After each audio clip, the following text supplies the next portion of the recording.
قال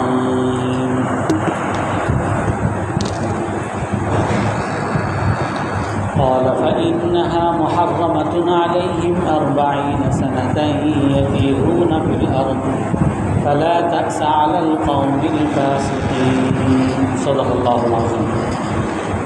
আল্লাহ তাআলা বলেন, মুসা আলাইহিস সালাম বলেন, قال رب إني لا أملك إلا نفسي وأخي فافرق بيننا وبين القوم الفاسقين।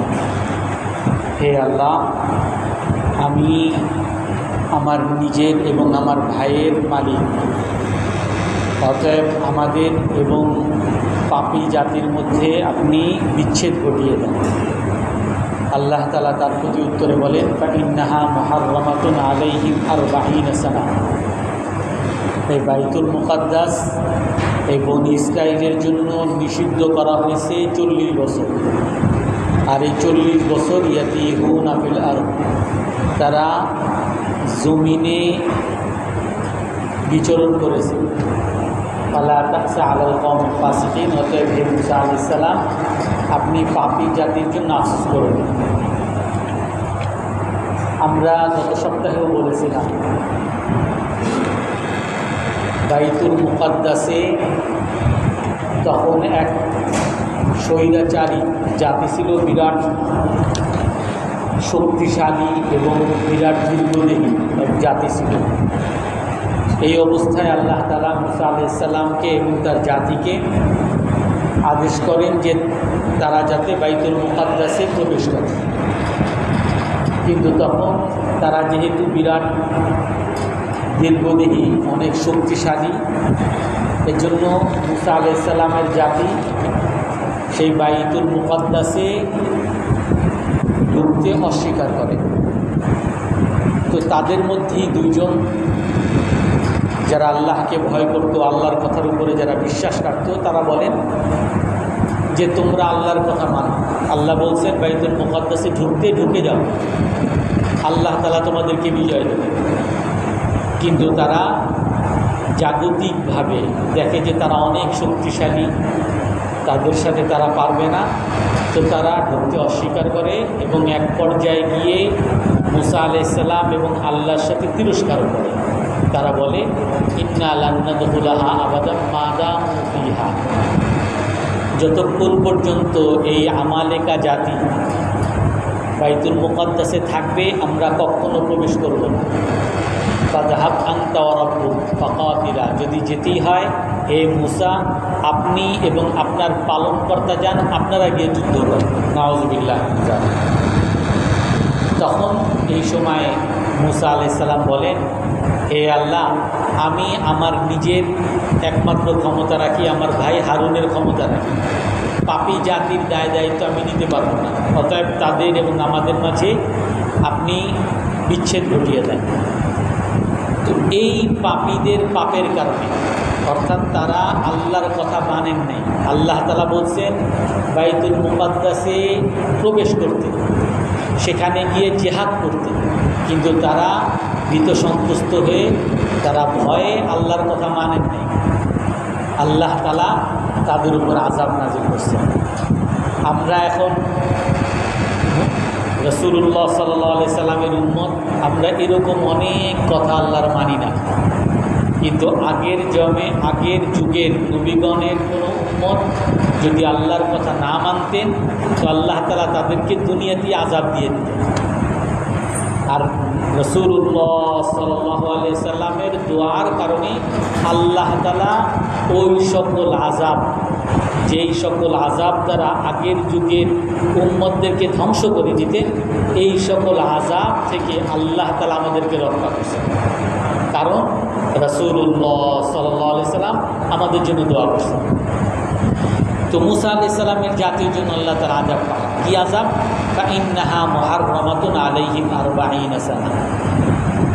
তোমরা যেহেতু এই বাইতুল মুকাদ্দাসে ঢুকো নাই, আমি তোমাদেরকে বলছি প্রবেশ করতে, আমি বলছি তোমাদেরকে জিহাদ করতে, তোমরা মানো নাই।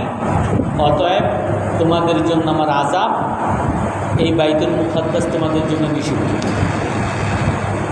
শুধু নিষিদ্ধই না, ইয়াতিহুনা ফিল আরদ, 40 বছর তোমরা এই সিনা মরুভূমি, বাইতুল মুকাদ্দাসের আগের স্থান আর নীল নদের পরের স্থান সিনা মরুভূমি বলে হয়। এই মরুভূমিতে তোমরা 40 বছর এখানেই থাকবা, এখানেই তোমাদের কাজ। আর 40 বছর এই মুসা আলাইহিস সালামের জাতি এই সিনা পর্বতে তারা জীবনযাপন করে। 40 বছর কীভাবে জীবনযাপন করছেন, যেটা তো কোনো যুক্তিসঙ্গত না কথা না, যে 40 বছরেও কোনো একদিকে বের হইতে পারেন নাই। আল্লাহ তাআলা তাদেরকে আযাব দেওয়ার কারণে তাদেরকে পথ ভুলিয়ে দিয়েছেন। তারা একদিকে রওনা দিত, অন্ধকার হয়ে যেত, তারা মনে করতো আসছি, আবার হয়তো বা সামনেই গেলেই হয়তো পথ পাবো। আবার দেখা যায় তারা সকালবেলা উঠে ভুলে যেত কোন দিকে তারা আসলে রওনা দিচ্ছে। তারা আবার উল্টা দিকে রওনা দিয়ে আবার আগের জায়গায় আসে। আবার সন্ধ্যার সময় ভুলে যায় কোন দিক থেকে আসছিল, কোন দিকে যাচ্ছে, আবার ওদিক থেকে অন্যদিকে রওনা। এভাবেই 40 বছর তারা ওই সিনা মরুভূমিতে আল্লাহ তাআলা তাদেরকে আযাব। এই মরুভূমিতে খাবার দাবারের কোনো ব্যবস্থা ছিল না। এই মরুভূমিতে তারা খাইত কি? আল্লাহ তাআলা মুসা আলাইহিস সালামকেও তাদের সাথে রাখছিল। এখানে প্রশ্ন আসবে, মুসা আলাইহিস সালাম তাদের সাথে সেই মরুভূমিতেই ছিলেন 40 বছর। তো মুসা আলাইহিস সালাম তো এই জাতির থেকে ভিন্ন হওয়ার দোয়া করছেন। এই জাতিকে আল্লাহ তাআলা আযাব দিয়েছেন, মুসা আলাইহিস সালামকে কি সে আযাবে লিপ্ত করছেন? তাফসীরে কুরতুবীর মধ্যে লেখে যে আযাব ছিল হলো তার জাতির জন্য, কিন্তু মুসা আলাইহিস সালাম তাদের সাথে ছিলেন। কিন্তু আল্লাহ তাআলা ওই মরুভূমির মধ্যে মুসা আলাইহিস সালামকে কষ্ট দেন নাই। কষ্ট কিভাবে দেন নাই? কুলনা ইয়া নারু কুনি বারদান ওয়া সালামান আলা ইব্রাহিম। আল্লাহ তাআলা ইব্রাহিম আলাইহিস সালামের ক্ষেত্রে ইব্রাহিম আলাইহিস সালামকে যখন তার জাতি আগুনে ফেলছেন, আগুন এটা কষ্টের জায়গা, জ্বলে পুড়ে ছারখার হওয়ার জায়গা, কিন্তু সেই আগুনকে আল্লাহ তাআলা ইব্রাহিম আলাইহিস সালামের জন্য শান্তিদায়ক বানিয়ে দিয়েছেন। ইয়া নারু কুনি বারদান ওয়া সালামান আলা ইব্রাহিম, এই আগুন তুমি ইব্রাহিম আলাইহিস সালামের জন্য শান্তিদায়ক হয়ে। তো আযাবের বস্তু আগুন, এটাকে যেমন ইব্রাহিম আলাইহিস সালামের জন্য শান্তিদায়ক বানিয়েছেন, এইভাবে ওই সিনা মরুভূমি ওইখানেও ওই স্থানকেও আল্লাহ তাআলা মুসা আলাইহিস সালামের জন্য শান্তিদায়ক বানিয়ে দিয়েছেন। এই জন্য এটা তার জন্য আযাব। আযাব ছিল তার জাতির জন্য, কিন্তু মুসা আলাইহিস সালাম তাদের সাথে ছিল। এক তো হলো এই আয়াতের দ্বারা বোঝা যায় যে এই আযাবটা, এই সিনা মরুভূমিতে 40 বছরকে তারা দিক বিদিক হয়ে উঠছেন, এই আযাবটা হলো বনি ফিলিস্তিনে ঢোকার যে আদেশ করছেন সেই আদেশ মানেন নাই, সেই জন্য। তো 40 বছর কেন? তাফসীরে কুরতুবীর মধ্যে এটার একটা হিকমত লেখে। 40 বছরের কারণ হলো মুসা আলাইহিস সালাম যখন তার জাতিকে নিয়ে ফেরাউনের হাত থেকে নীল নদের এপারে আসেন, ভূমধ্যসাগরের এপারে আসেন, আর আল্লাহ তাআলা ফেরাউনকে ভূমধ্যসাগরে ডুবিয়ে দেন। তো এই পারে যখন আসেন, আসার পরে আল্লাহ তাআলা মুসা আলাইহিস সালামকে বলেন যে তুমি আমার কাছে আসো, তোমাকে আমি কিতাব দেব, তাওরাত কিতাব দেব।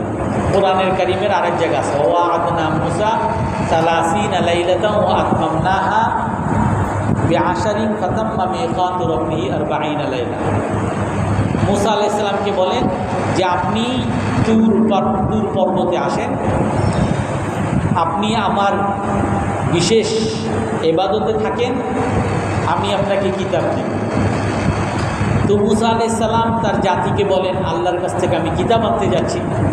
তো মুসা আলাইহিস সালাম সেই তুর পাহাড়ে যান, সিনা পাহাড়ে, সেখানে গিয়ে ইবাদতে থাকেন 30 দিন। প্রথমে আল্লাহ তাআলা বলেন যে আমি 30 দিন থাকতে বলছিলাম, পরে আরও 10 দিন বাড়িয়ে দিচ্ছি। ফাতাম্মা মিকাতু রাব্বিহি 40 লাইলা, 40 দিন। 40 দিন থাকার পরে মুসা আলাইহিস সালামকে আল্লাহ তাআলা তাওরাত কিতাব দিয়ে দেন। তো তাওরাত কিতাব নিয়ে যখন নাকি তার জাতির কাছে আসে, তো তার জাতিকে দেখে মুসা আলাইহিস সালাম যখন 30 দিন নাই, যখন ছিলেন না, তখন হারুন আলাইহিস সালামকে মুসা আলাইহিস সালামের প্রতিনিধি হিসাবে বানিয়ে গেছে।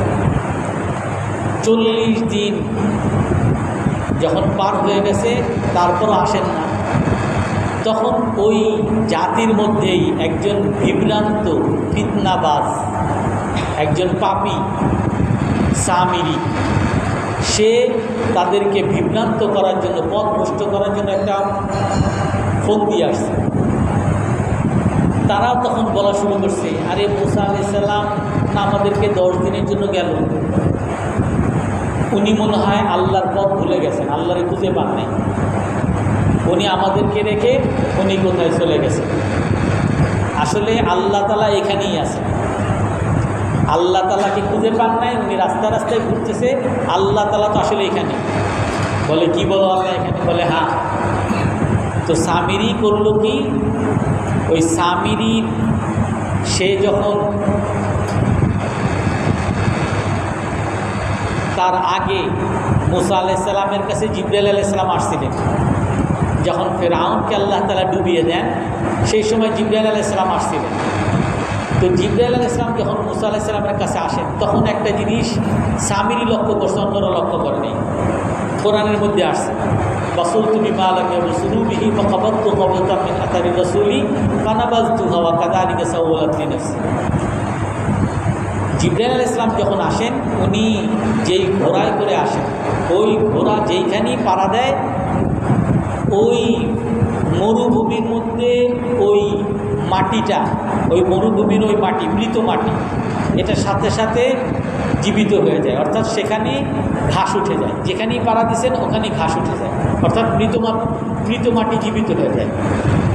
উনি তখন ওই মাটি থেকে একটু মাটির সাথে রাখছেন, যে এটা তো এই ফেরেশতার উসিলায় আল্লাহ তাআলা এই মাটির মধ্যে জীবন দান করছে, তো এই মাটি তার সাথে রাখছে। তো তখন সবাইকে বলছে যে তোমাদের কাছে যে সোনা গয়না আছে আমার কাছে জমা দাও। তো সোনা গয়না সে সব একটা গর্তে ফেলে সেইটাকে পুড়িয়ে এইটা দিয়ে একটা গরুর বাচ্চা বানাইছে। গরুর বাচ্চা বানানোর পর ওই গরুর বাচ্চার মধ্যে ওই মাটি, যে জীবিত মাটি, জিবরাইল আলাইহিস সালামের পায়ের মাটি, এই মাটিটা ওই গরুর বাচ্চার মধ্যে দেয়। আর গরুর বাচ্চার মুখের মধ্যে যখন দেয়, গরুর বাচ্চা ওই জীবিত মাটির উসিলায় সেও হাম্বা হাম্বা শুরু। তখন ওই সামিরি ওই বনি ইসরায়েলকে পথভ্রষ্ট করা শুরু করে, আরে মুসা আলাইহিস সালাম যে আল্লাহরে খুঁজতে গেছে সে তো পথ হারা হয়ে গেছে, আল্লাহ তো এইখানে, নাউজুবিল্লাহ। এই যে দেখো একটা সোনা, তোমরা যে সোনা গয়না দিছো, এইগুলার থেকে যে গরু হয়েছে গাভী, এই গাভী দেখো হাম্বা হাম্বা করে, এই তো আল্লাহ, নাউজুবিল্লাহ। এখন এই আল্লাহ তো সমস্ত মানুষের খাওয়ায়, এই কি খাওয়াইতে পারে? আল্লাহ সমস্ত মানুষকে রিজিক দেয়, মানুষের উপকার করে অপকার করে, সে কি কিছু করতে পারে? শুধু পারে কি হাম্বা হাম্বা করে। অর্থাৎ সেই সময়ও যদি এই সমস্ত বোকা বনি ইসরায়েলের মাথায় যদি একটু বুদ্ধিও থাকতো, যে একটু হাম্বা হাম্বা করছে আর আল্লাহ হয়ে গেল, সাথে সাথে তা অস্বীকার করতে পারত। কিন্তু তাদেরকে আল্লাহ তাআলা বোকা বানাইছে। আর এই সমস্ত যারা আল্লাহ ছাড়া শিরকে লিপ্ত হয় তারা বোকাই হয়। এখনও যারা শিরিক, ওই কালী মা, দুর্গা মা, এদেরকে পূজা করে, এদেরকে কেন পূজা করে? কি কোনো উপকার করে? খাওয়ায় বা তারা চাকরি দিছে, পয়সা দিছে, কিছু দিছে? কিচ্ছু দেয় না, তো কেন পূজা করে? বোকা, কিছু বুঝে না। তো এই মুসা আলাইহিস সালাম যখন 40 দিন পরে আসেন, আর এসে দেখে যে তার জাতি তো সব এই মূর্তি পূজায় গরুর পূজায় লেগে গেছে। এই যে গাভীরে তাদের যে দেবতা মানে, এটা কি এখন থেকে মানে? সেই মুসা আলাইহিস সালামের জাতি যারা মুশরিক হয়েছে ওই যুগ থেকে মানে। এই জন্য তারা বলে যে আমাদের ধর্ম হলো প্রাচীন ধর্ম। আসলেই সমস্ত নবীগণের যুগই মুশরিক ছিল, এই মুসা আলাইহিস সালামের যুগই মুশরিক, হিন্দু ছিল। প্রাচীন তো হইতেই পারে, আর এই প্রাচীন হইলেই যে সেটা সত্য এর তো কোনো যৌক্তিকতা নাই, এর তো কোনো প্রমাণ নেই। আর এই কারণে তারা যখন একটু ক্ষমতাবান হয় তখন বলে যে আমাদের প্রাচীন ধর্ম এই বাবরি মসজিদ আসলে এটা মন্দির ছিল, আমরা আগের ধর্ম, তোমরা নতুন মসজিদ বানাইছো, অতএব এই মসজিদ ভাঙব, আমরা রাম মন্দির তৈরি করি। অথচ ইসলামের কথা তো হলো যে আপনি দেখবেন কোনটা আগে পরে সেটা দেখার বিষয় না, দেখার বিষয় হলো কোনটা হক কোনটা না হক, কোনটা সঠিক কোনটা বেঠিক, কোনটা যৌক্তিক কোনটা অযৌক্তিক, কোনটা বাস্তব কোনটা অবাস্তব। বাস্তব হলো ইসলাম, বাস্তব হলো তাওহীদ, আর শিরিক হলো অবাস্তব, কাল্পনিক, অপকারী।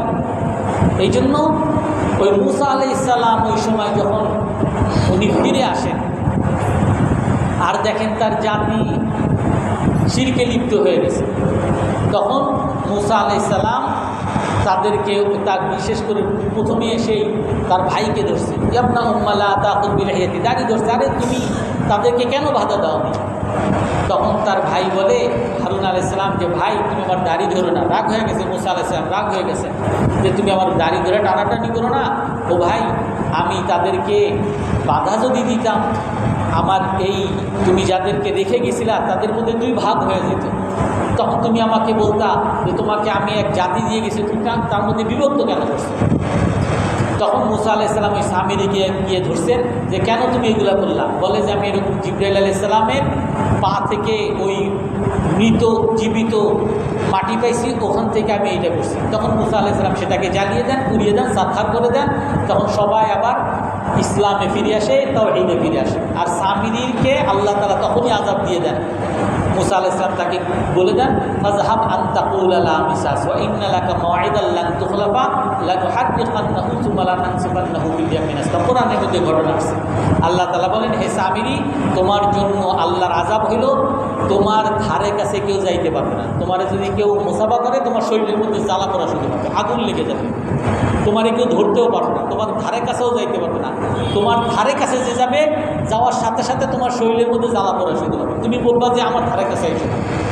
তো এই সামিরি যে কয়েকদিন জীবিত ছিল বয়কট অবস্থায় তার ধারে কাছে না তার ছেলে মেয়ে, না তার স্ত্রী, না তার বন্ধু বান্ধব, কেউ ধারে কাছে কেউ আসলেই তার জ্বালা পড়া শুরু হইতে, এভাবেই সে মারা গেছে। তো এই যে তার জাতি যারা তাওহীদে ফিরে আসছে, তারা যে মুসা আলাইহিস সালাম 40 দিন আল্লাহর কাছে কিতাব আনতে গেছেন, তাওরাত কিতাব আনতে গেছেন, এই 40 দিনের মধ্যে তারা যে বিভ্রান্ত হয়েছে, তারা যে পাপী হয়ে গেছিল, তারা যে পথহারা হয়ে গেছিল, এই 40 দিনের বিনিময়ে আল্লাহ তাআলা 40 বছরের আযাব দিয়েছে। আর সেই আযাব হলো এই সিনা পর্বতে তাদের ঘোরাফেরা। এখন এইখানে তারা খাবে কি? মরুভূমিতে আল্লাহ তাআলা আযাব দিয়েছেন, এরা কি খাবে? মরুভূমিতে কোনো খাবার দাবার নাই, কোনো খাবারের কোনো ব্যবস্থা নাই, তো এরা তো সবাই মারা যাবে, তো কি খাবে? তো আল্লাহ মুসা আলাইহিস সালামকে বলছেন যে আমরা তো না খেয়ে আছি, আমাদের তো এখানে কোনো খাওয়ার উপায় নেই, আল্লাহর কাছে দোয়া করো। তো আল্লাহ তাআলা তখন আনজালা আলাইহিমুল মান্না ওয়াসসালওয়া কুলু মিন তাইয়্যিবাতি মা রাযাকনাকুম, আল্লাহ তাআলা তখন তাদেরকে খাবার আসমান থেকে নাজিল করেন, মান্না আর সালওয়া নাজিল করেন। মান্না একটা মিষ্টি জাতীয় খাবার, সালওয়া একটা পাখি জাতীয় খাবার। একটা পাখি আসতো আর পাখি এসে ভুনা হয়ে তাদের সামনে আসতো। আসমান থেকে কিছু মিষ্টি জাতীয় খাবার আসতো, এই খাবারগুলো তারা খাইতো, সকাল বিকাল এগুলো খাইতো, এগুলো খেয়েই তারা জীবনযাপন করত। আল্লাহ তাআলা আসমান থেকে তাদের জন্য এই খাবার, আসমানি খাবার পাঠাইছে। এখানে প্রশ্ন আসে, তাফসিরে কুরতুবী, তাফসিরে শাহরাবির মধ্যে প্রশ্ন আসে যে তারা তো পাপী, আল্লাহ তাআলা আল্লাহর আযাবের মধ্যে তারা গ্রেফতার, আল্লাহর আযাবের মধ্যে থাকার পরেও আল্লাহ আসমান থেকে কেন খাবার দিলেন তাদেরকে? আল্লাহ কেন তাদেরকে কষ্ট করে, তারা চাষবাস করত, তারা চাষবাস করে, তারা পানির ব্যবস্থা করে, তারা কুয়া খুলে কষ্ট করে কেন কেন খাবার দেয়নি? আল্লাহ তাআলা আসমান থেকে কেন খাবার নাজিল করছেন? তারা যদি এতই পাপী হয়, আল্লাহ কেন আসমান থেকে খাবার দিলেন? কেন তাদেরকে তারা কষ্ট করালেন? আমরা যেটা মনে করি যে আমি বুজুর্গ হয়েছি, এর আলামত কি? আল্লাহ তাআলা আসমান থেকে আমার খাবার পাঠান, অমুকে হাদিয়া দেয়, অমুকে হাদিয়া দেয়, বিরাট বুজুর্গ। আর যে কষ্ট করে, যে দোকানদারি করে, চাকরি ব্যবসা করে, এ হইল পাপী। এই জন্য আল্লাহ তাআলা দুনিয়ার মধ্যে খাটাইতেছে। আমরা অনেক সময় অনেক এরকম মনে করি। তো এরকম প্রশ্ন আসবে যে তারা যেহেতু পাপী, আল্লাহ কেন তাদেরকে আসমান থেকে খাবার দিবেন? কেন তাদেরকে কষ্ট করে খাবারের ব্যবস্থা নিজেরা করার এই সুযোগ, এই কারণ কেন করেন? এর উত্তরে তাফসীরে শাহ আরবীর মধ্যে লেখেন, এখন যে আমাদের দেশে যে জেলখানা আছে, আমাদের বিভিন্ন সারা পৃথিবীতে যে জেলখানা আছে, জেলখানায় তাদের কি খাবার ওই দেশের সরকার দেয়, নাকি তারা সেখানে চাকরি বাকরি করে খায়? সরকার খাবার দেয়। সমস্ত জেলখানার খাবারই সরকার দেয়, নিজেরা চাকরি বাকরি করে খায় না। কেন তারা সরকার তাদেরকে খাবার দেয়, নিজেরা কেন নিজেদের খাবার দাবারের ব্যবস্থা করে খায় না? তাফসীরে শাহ আরবীর মধ্যে লেখেন যে জেলখানার যে কষ্টটা, জেলখানার মূল কষ্ট হইল তার স্বাধীনতা হরণ করা।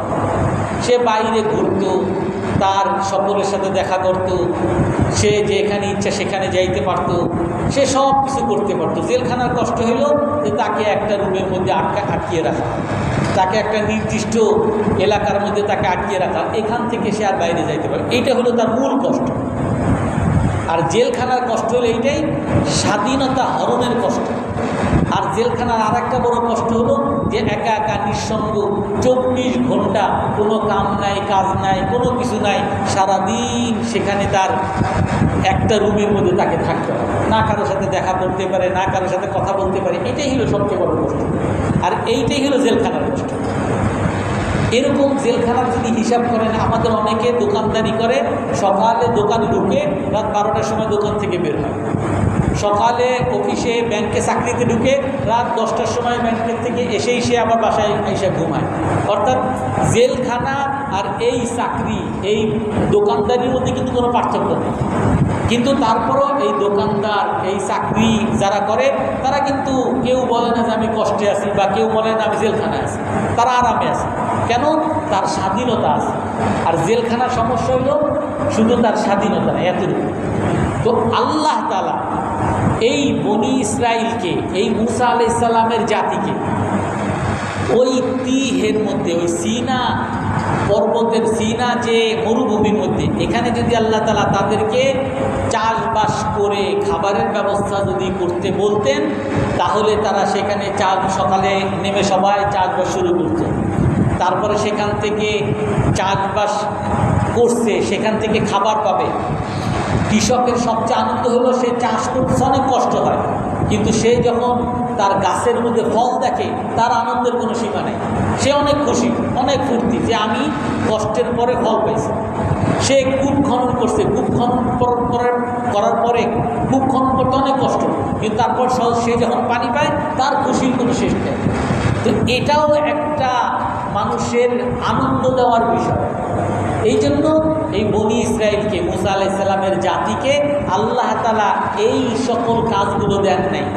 তাদেরকে ওই নিঃসঙ্গ, তাদেরকে জেলখানার কষ্ট বোঝানোর জন্য তাদেরকে সকাল বিকাল খাবার দিয়ে দিতেন, আর এই খাবার খাইতো, আর তাদের সারাদিন কোনো কাজ নাই, সারাদিন শুধু বের হওয়ার ধান্দা থাকতো। আর যেতে থাকতো, মনে করতো যে খিদে পেয়ে যাবে, আবার পাইতো না, আবার ব্যর্থ হয়ে আবার আর একদিকে ফিরত, আবার পাইতো না, আবার এরকম তাদের এই যে ঘোরাফেরা, তাদের স্বাধীনতা হরণ, এই এলাকার থেকে তাদের বের হইতে না পারা, এটাই তাদের জন্য সবচেয়ে বড় আযাব ছিল। আর বড় আযাব ছিল এর প্রমাণ কি?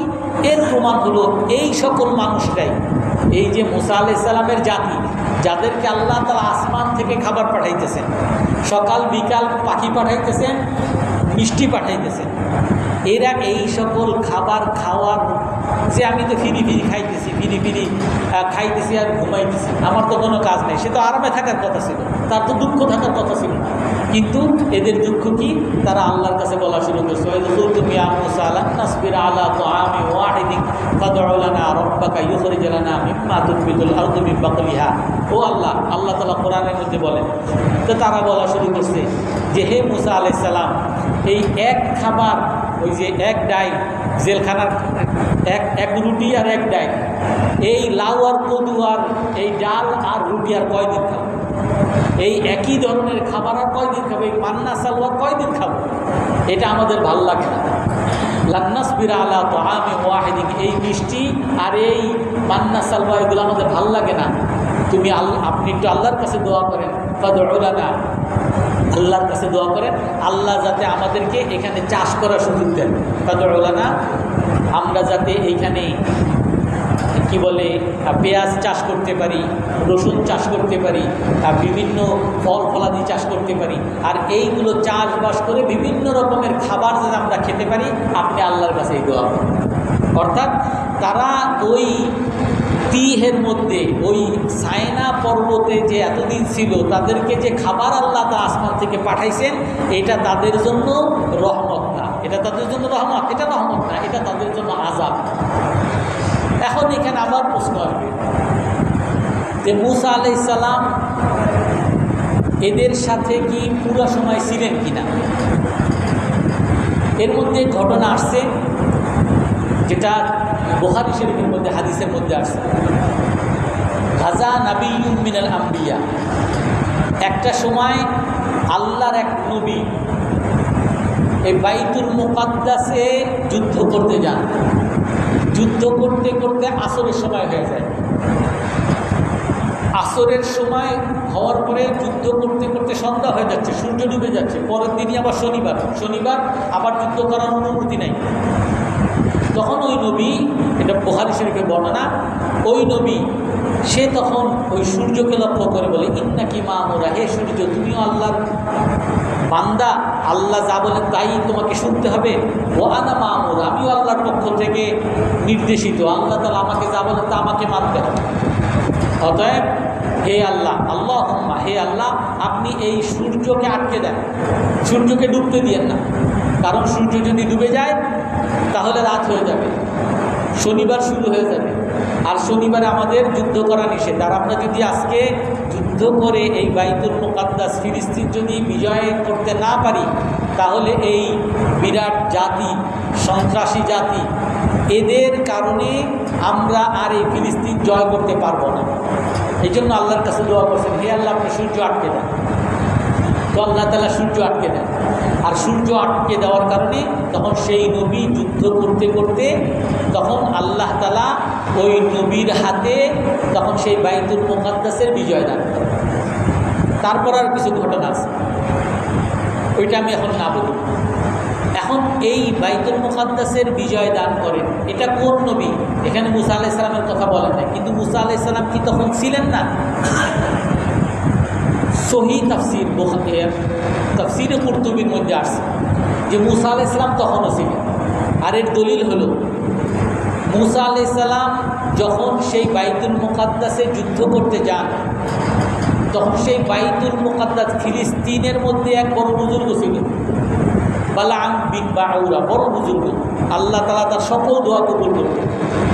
সেই বালাম বিন বাউরার কাছে ওই ফিলিস্তিনবাসীরা সবাই তার কাছে গিয়ে হাজির হয়েছে যে মূসা আলাইহিস সালাম তো আমাদের উপরে যুদ্ধ করতে আসছে, আমাদের তো দখল করে নিবে, আমাদেরকে তো মেরে ফেলবে, অর্থাৎ আপনি আল্লাহর কাছে দোয়া করেন যাতে আল্লাহ তাআলা তাকে আটকে দেন।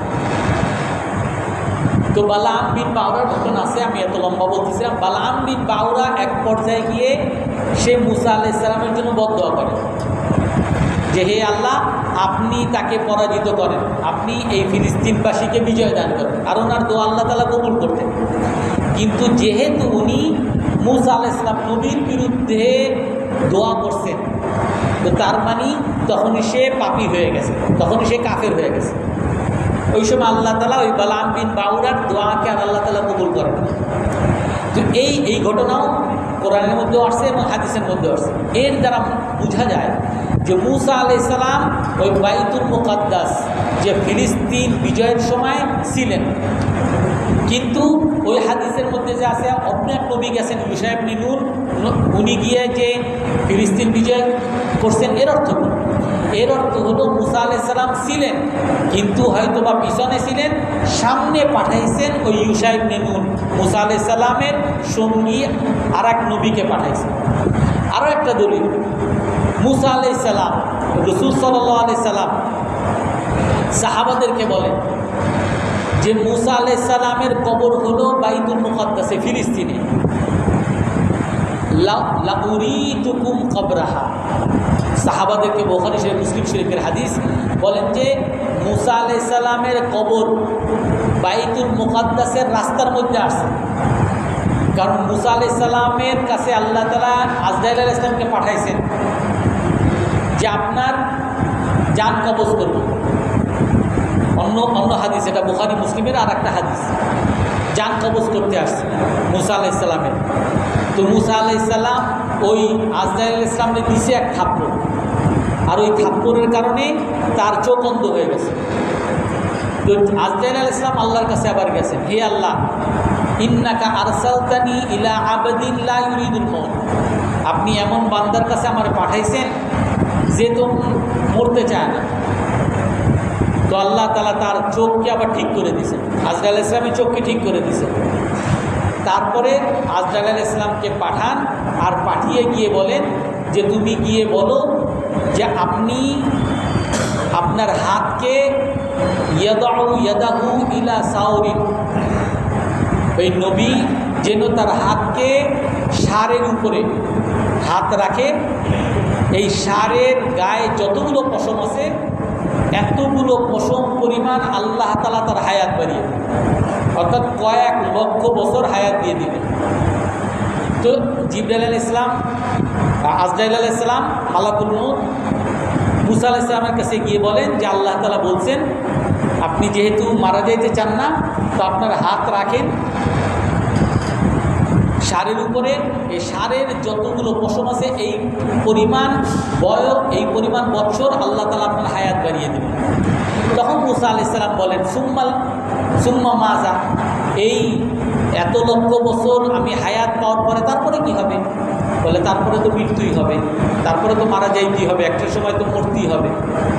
তো তখন মুসা আলাইহিস সালাম আল্লাহর কাছে দোয়া করেন, হে আল্লাহ, আপনি আমাকে এখনই মৃত্যু দেন, কিন্তু আমাকে মৃত্যু দেন ফিলিস্তিনে বাইতুল মুকাদ্দাসের কাছে গিয়ে আমাকে মৃত্যু দেন, বাইতুল মুকাদ্দাসের কাছে আমাকে মৃত্যু দান করেন।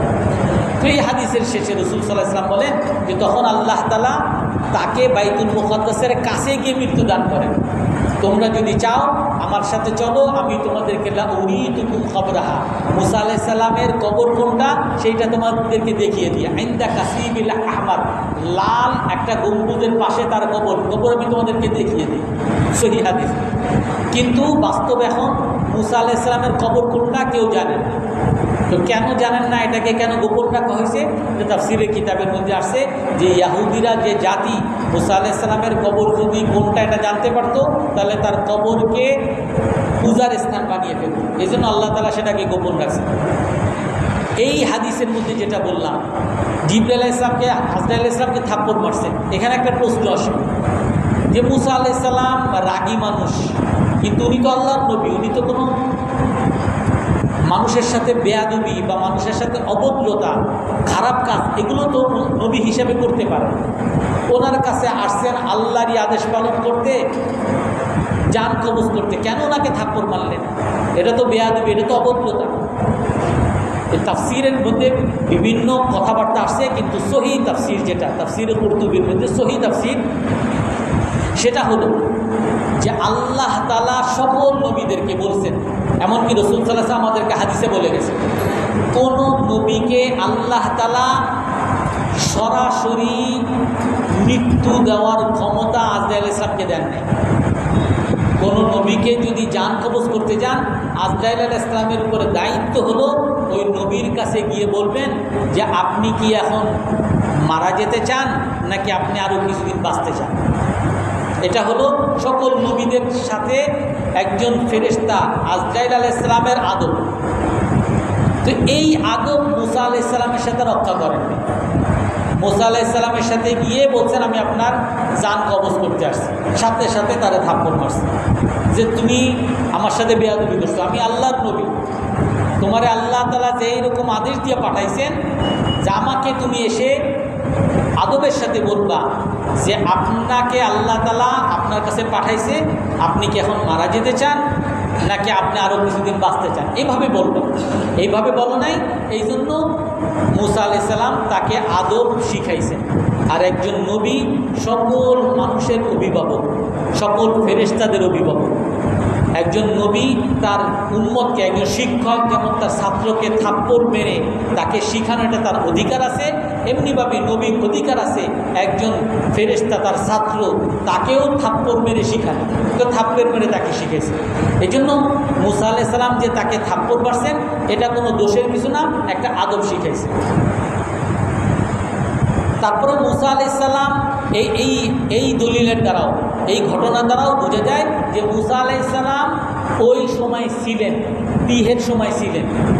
তো পিহের ওই সময় থাকা সত্ত্বেও মুসা আলাইহিস সালাম ওই সামনের দিকে ছিলেন না, কিন্তু পিছনের দিকে ছিলেন।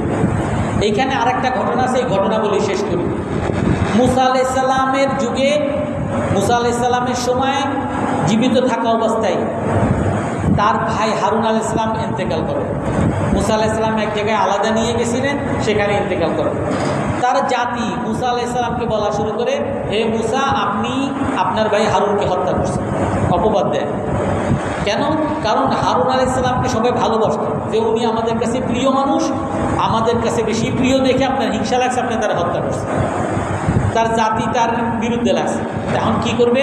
আল্লাহর কাছে দোয়া করছেন, হে আল্লাহ, আমার জাতি তো পথভ্রষ্ট হয়ে যাচ্ছে, তাদেরকে একটু বুঝতেন। বলছেন আল্লাহ তাআলা তখন বলছেন যে তুমি তোমার জাতিকে নিয়ে তোমার ভাইকে যেখানে কবর দিয়েছো সেখানে নিয়ে যাও। তো সেখানে নিয়ে যায়, সেখানে গিয়ে তার ভাই হারুনকে বলে, হে হারুন, তুমি দাঁড়াও। তো তখন দাঁড়ায়। আনা কাতিলুক। মুসা আলাইহিস সালাম তার ভাই হারুনকে জিজ্ঞেস করেন, আমি কি তোমাকে হত্যা করছি? তার ভাই বলে, না, আপনি আমাকে হত্যা করবেন। বলে, নি মৃত্যু, আমি আমার নির্দিষ্ট সময় মারা গেছি, আমার নির্দিষ্ট যে সময় শেষ হয়ে গেছে এই কারণে আমি মারা গেছি, আপনি আমাকে হত্যা করবেন না। তাহলে তুমি আবার ফিরে যাও, আবার কবরস্থানে ফিরে যাও। অর্থাৎ মুসা আলাইহিস সালামের জাতি বড় বিদ্রুটে জাতি ছিল, কিন্তু এই জাতিকে আল্লাহ তাআলা এই ফিলিস্তিনকে তাদের জন্য নিষিদ্ধ করছেন। এই জাতি ওই সিনা পর্বতে 40 বছর ছিলেন। 40 বছরে তাফসীরে কুরতুবীর মধ্যে আসছে অধিকাংশ তার জাতি সবাই মারা গেছে। ওই জাতির যে পরবর্তী জেনারেশন, দ্বিতীয় প্রজন্ম, এই প্রজন্মকে নিয়ে আল্লাহ তাআলা ওই ইউসা আলাইহিস সালামকে এবং মুসা আলাইহিস সালামের নেতৃত্বে আল্লাহ তাআলা ফিলিস্তিনকে বিজয় দান করেন। কিন্তু ওই যাদের উপরে আযাব ছিল, তারা ওই 40 বছর ওই আযাবের মধ্যে ছিল, ওইখানেই তারা 40 বছরের মধ্যে ইন্তেকাল করে। এটাই তাফসীরে কুরতুবীর মধ্যে আসছে। তো আল্লাহ তাআলা আমাদের সকলকে রাসূলুল্লাহ সাল্লাল্লাহু আলাইহি সাল্লামের সকল নির্দেশনা এবং কোরআনে কারীমের নির্দেশনা এগুলা বোঝা এবং মানার এবং সকল বিভ্রান্তি থেকে আল্লাহ তাআলা আমাদের সকলকে হেফাজত করেন। কারো কোনো প্রশ্ন আছে? সুবহানাকাল্লাহুম্মা ওয়া বিহামদিকা আশহাদু আল্লা ইলাহা ইল্লা আনতা আস্তাগফিরুকা।